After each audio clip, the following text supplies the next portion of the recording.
दोस्तों नमस्कार। आज हम फाइनेंशियल जो बजट आया हो 2022 उसके बारे में कुछ चर्चा करेंगे। देखिए, बजट का मतलब क्या हुआ? बजट का मतलब ये हो गया कि सरकार अपनी वार्षिक आय का लेखा जोखा प्रस्तुत करती है। इसका मतलब ये हो गया कि सरकार ये बताने की कोशिश करती है कि हमें नेक्स्ट फाइनेंशियल ईयर में किस तरीके से हम धन का अर्जन करेंगे, किस तरीके से इनकम करेंगे और उसको एक्सपेंडिचर कैसे करेंगे, किस तरह से हम खर्च करेंगे और किस किस सेक्टर में हम खर्च करेंगे। तो आपको बताऊं कि अनुच्छेद 112 के अंतर्गत ये फाइनेंशियल बजट प्रस्तुत किया जाता है। तो फाइनेंशियल बजट 99 तक ये शाम को 5 बजे प्रस्तुत किया जाता था। तो 99 के बाद तत्कालीन जो प्राइम मिनिस्टर थे अटल बिहारी वाजपेयी ने शाम को 5 बजे के बजाय उन्होंने सुबह 11 बजे प्रस्तुत करने का नया मेमोरेंडम दिया। क्योंकि शाम को 5 बजे का मतलब ये था कि उस समय ब्रिटिश इंग्लैंड में क्या होता था, 11 बजता था। तो वहाँ पे वो लोग हमारे इंडिया के फाइनेंस बजट को सुनते थे, उसके हिसाब से शेयर मार्केट और ये चीज़ें मॉनिटर होती थी। तो वो ब्रिटिश रूल ही चल रहा था। तो तत्कालीन जो प्रधानमंत्री थे अटल बिहारी वाजपेयी ने इसको सुबह 11 बजे कर दिया। तो तभी से बजट हमारा क्या हो गया, फरवरी के लास्ट में सुबह 11 बजे जो है प्रस्तुत किया जाने लगा। फिर उसके बाद उस समय हमारे पास दो बजट आते थे, एक रेलवे का अलग बजट आता था और फाइनेंशियल बजट ये अलग प्रस्तुत होता था। तो 2017 में तत्कालीन जो मोदी गवर्नमेंट थी उन्होंने इसको मर्ज कर दिया, दोनों को, रेलवे बजट और फाइनेंस बजट को सिर्फ एक बजट प्रस्तुत होने लगा और इसको चेंज करके 1 फरवरी की डेट डिसाइड कर दिया गया कि 1 फरवरी को सुबह 11 बजे हमारा फाइनेंशियल बजट प्रस्तुत होगा। तो आज फाइनेंस मिनिस्टर ने अपना फाइनेंशियल बजट प्रस्तुत किया।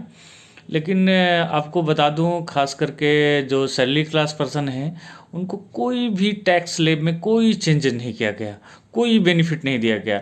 मींस लास्ट ईयर में जो टैक्स स्लैब था वही सेम टैक्स स्लैब इधर रहेगा, जैसा लोग उम्मीद कर रहे थे कि इस बार कुछ टैक्स में कुछ रिबेट मिलेगा या कुछ एटीसी में कुछ जैसे 1.5 लाख की लिमिट है, 1.5 लाख से हो सकता है 2 लाख 2.5 लाख तक लिमिट मिल जाए या और कुछ बेनिफिट मिल जाए। तो आपको बताते चलें कि कोई भी टैक्स गवर्नमेंट ने कोई भी टैक्स में कोई स्लैब में कोई चेंजेस नहीं किया। ये नौकरी क्लास के लोगों को बहुत ही निराशा हुई। और दूसरी चीज़, सिर्फ सेंट्रल गवर्नमेंट या स्टेट गवर्नमेंट के जो एम्प्लॉई हैं उनके लिए एनपीएस में जो उनका कंट्रीब्यूशन 10% था तो वो टैक्स एग्जेम्प्टेड था। तो वो अब 14% होगा। वो 14% भी जो है टैक्स के दायरे में नहीं रहेगा। उनको थोड़ा सा बेनिफिट दिया कि उनको 4% का एडिशनल बेनिफिट है कि 14% उनका जो है टैक्स स्लैब से बाहर रहेगा। अदरवाइज जो टैक्स स्लैब लास्ट ईयर था वही टैक्स स्लैब इधर रहेगा। गवर्नमेंट ने कोई भी direct benefit salary class person को देने से मना किया है। इंडिया में आपको बता दूं 6.5 करोड़ के आसपास लोग टैक्स इनकम टैक्स फाइल करते हैं। उसमें सिर्फ 1.5 करोड़ लोग ही हैं जो टैक्स को पे करते हैं।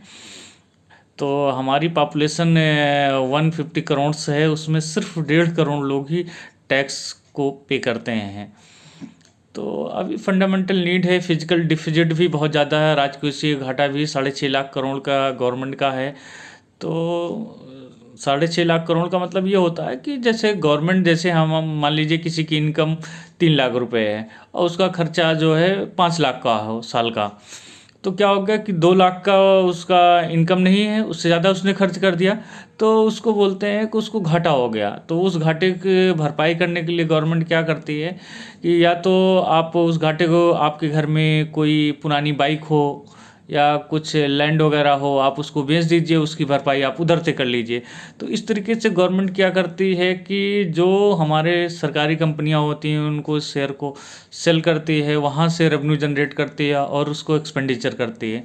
तो गवर्नमेंट ने, आपने देखा होगा कि एयर इंडिया का विनिमय हो गया है, एयर इंडिया को टाटा को सेल कर दिया गया है। तो वहाँ से गवर्नमेंट को काफ़ी रेवेन्यू जनरेट हुआ, उसको एक्सपेंडिचर कर रही है।